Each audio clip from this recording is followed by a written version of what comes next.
BEd second year में first paper शैक्षिक प्रशासन प्रबंधन एवं स्वास्थ्य शिक्षा पर पहले चैप्टर शैक्षिक प्रशासन पर हम चर्चा करेंगे। शैक्षिक प्रशासन क्या है? शैक्षिक प्रशासन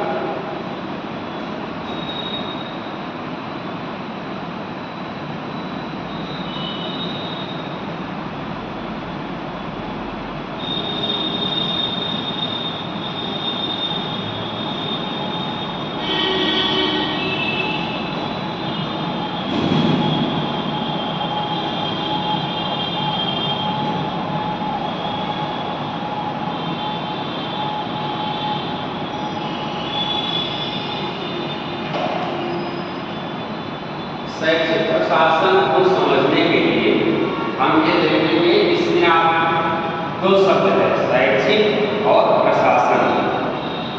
शैक्षिक को समझने के लिए हमें शैक्षिक प्रशासन को समझने के लिए सबसे पहले इन दोनों शब्दों का अलग अलग हमें अर्थ समझना है।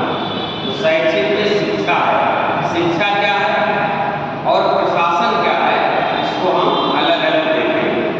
तो विगत फर्स्ट ईयर में हम लोग चर्चा किए थे शिक्षा के अर्थ के बारे में, उसके उद्देश्य के बारे में। तो जो लिख के आया था शाब्दिक अर्थ में शिक्षा का तात्पर्य सीखना सिखाना, उसी में विद्या आता है, विद भाव से बना है। फिर एजुकेशन इंग्लिश में ले लीजिए, ई प्लस लोगो है जिसका तात्पर्य है अंदर से बाहर। कुल मिला के अगर हम शाब्दिक अर्थ देखेंगे तो शिक्षा का अर्थ क्या है? सीखने सिखाने की प्रक्रिया।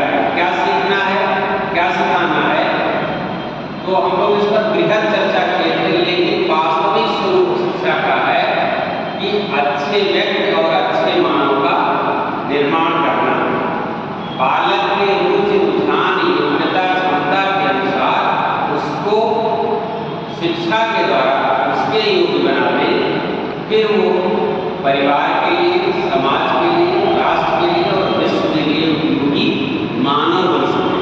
क्योंकि शिक्षा का हमारे देश का कल्चर और विश्वास है कि मुझे वसुधैव कुटुम्बकम की भावना व्यक्ति में डेवलप करना। तो शिक्षा का तात्पर्य है अच्छे मानव और अच्छे समाज का निर्माण करना। अब बात आती है प्रशासन की। तो प्रशासन आप देखेंगे ये शैक्षिक प्रशासन, प्रशासन कई टाइप के हैं। प्रशासन चाहे जिस तरह से आप अपने घर का प्रशासन देख लीजिए, आप समाज का प्रशासन देख लीजिए, आप जिला प्रशासन देख लीजिए, आप डिफेंस का प्रशासन, सब प्रशासन की अलग अलग कार्यशैली होती है।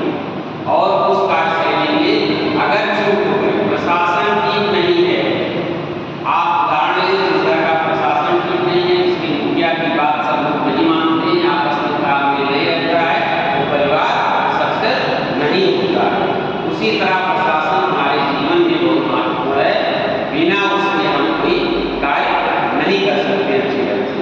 इसको समझने के लिए एक जो है सीएस महोदय ने एक चित्र के माध्यम से स्पष्ट किया था, उससे स्पष्ट हो जाएगा प्रशासन क्या है।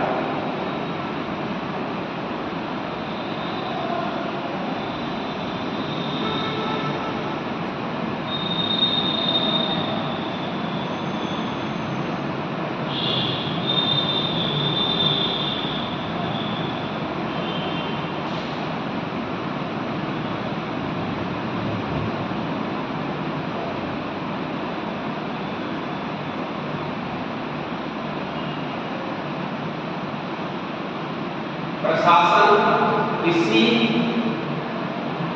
संस्था को चलाने के लिए एक महत्वपूर्ण कड़ी होती है और उसमें प्रशासन के व्यवस्थित रूप चलाने के लिए सबसे पहले क्या होता है, किसी कार्य को करने के लिए उसका हम नियोजन करते हैं। तो सबसे पहले प्रशासन का दायित्व है वो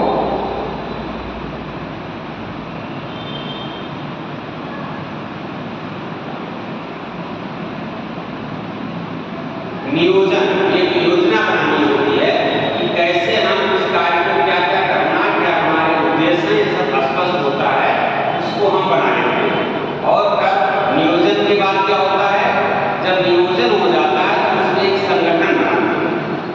कार्य करने की प्रणाली के लिए क्या क्या आवश्यक है उसका हम गठन करते हैं।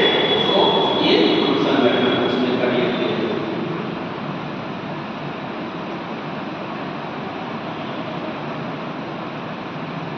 संगठन हमने नियोजन किया, फिर हमने संगठन बना लिया।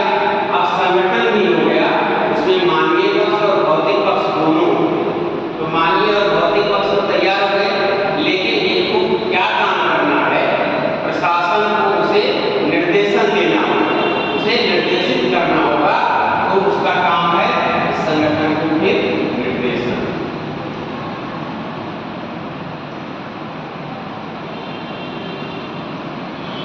निर्देशन कि आपको क्या काम, मानवीय पक्ष को क्या क्या काम करना है। आप विद्यालय प्रशासन को ले लीजिए, तो उसमें प्रिंसिपल होता है, उसमें टीचर होता है, उसमें बाबू होते हैं, उसमें चपरासी होते हैं, उसमें भौतिक संसाधन होते हैं। इसको क्या काम करना है, इसका हमें निर्देशन देना। निर्देशन के बाद सबको हम निर्देशन दिए तो आपस में कार्य करने की प्रणाली की एक समन्वय, कोऑर्डिनेशन। तो अगर कोऑर्डिनेशन नहीं होगा एक दूसरे का, अगर शिक्षक आ गए, चपरासी नहीं आए, छात्र नहीं आए, ऐसा बातें होंगी, तो आपस में विरोध आ गए। उसके लिए निर्देशन के बाद समन्वय स्थापित करना पड़ेगा।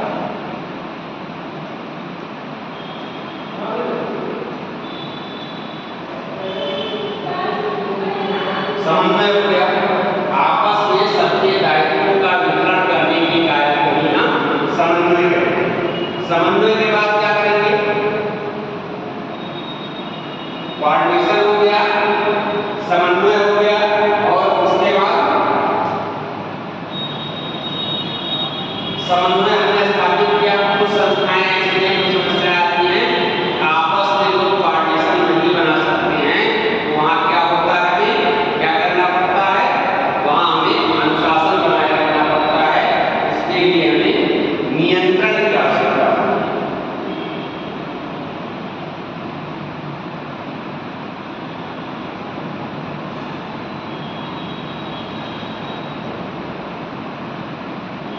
ये नियंत्रण है, क्योंकि हमने नियोजन किया, संगठन बनाया, निर्देशन दिया, समन्वय स्थापित किया, उसके बाद भी कार्य संपादित नहीं होता है, तो उस पर हमें नियंत्रण रखना पड़ेगा। और नियंत्रण के बाद फिर भी काम सफल नहीं होता, हम क्या करेंगे, उसका हम मूल्यांकन करेंगे।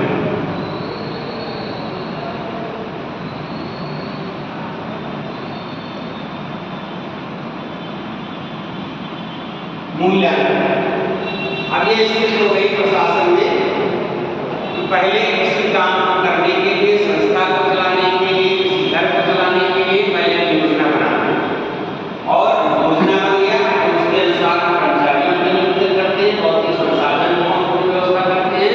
फिर उसके बाद जब ये योजना और संगठन हो जाता है तो हम क्या करते हैं, निर्देशन देते हैं, क्योंकि किसको क्या कार्य करना है उसका हमें डायरेक्शन देना पड़ेगा।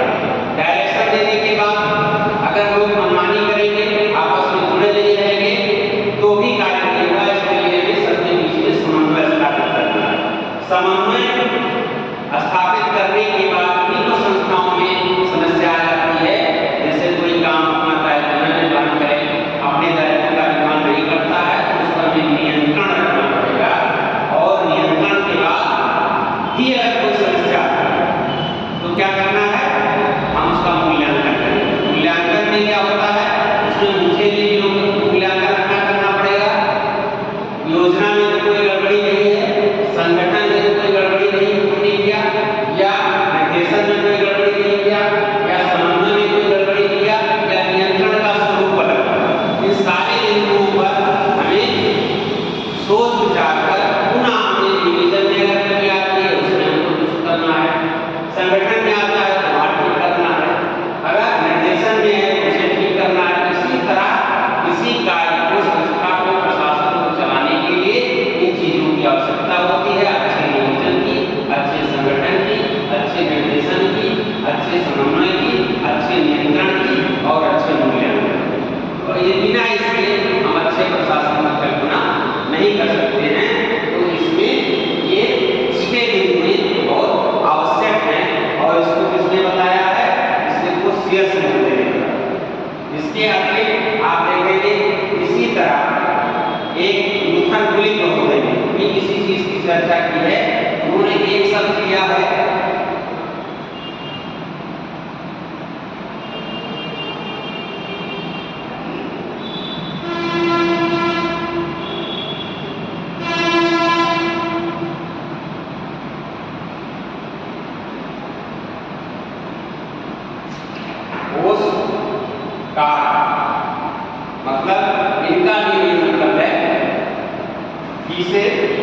का प्लानिंग।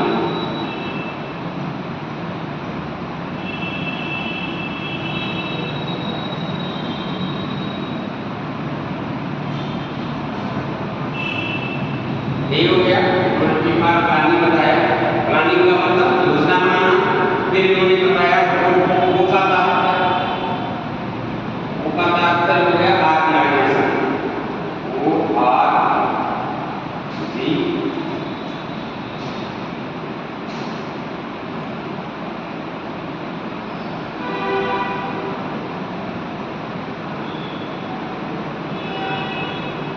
ऑर्गेनाइजेशन इस संगठन, नियोजन संगठन, क्योंकि इन्होंने जो बताया उसमें सब चल रहे हैं। फिर क्या हुआ, संगठन में इन्होंने एक और जोड़ दिया, यस। आप देखते हैं यस का तात्पर्य क्या है,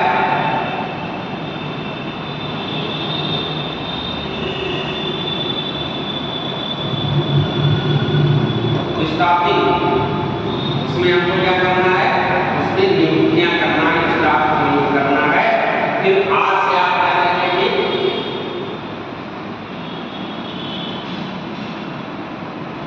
सीओ से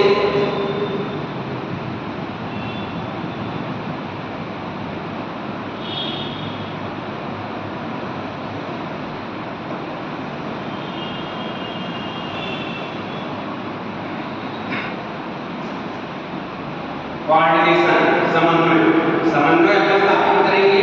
और फिर इस सप्ताह के लिए हमने एक चीज और जोड़ दिया, जिसको बी का बजटिंग,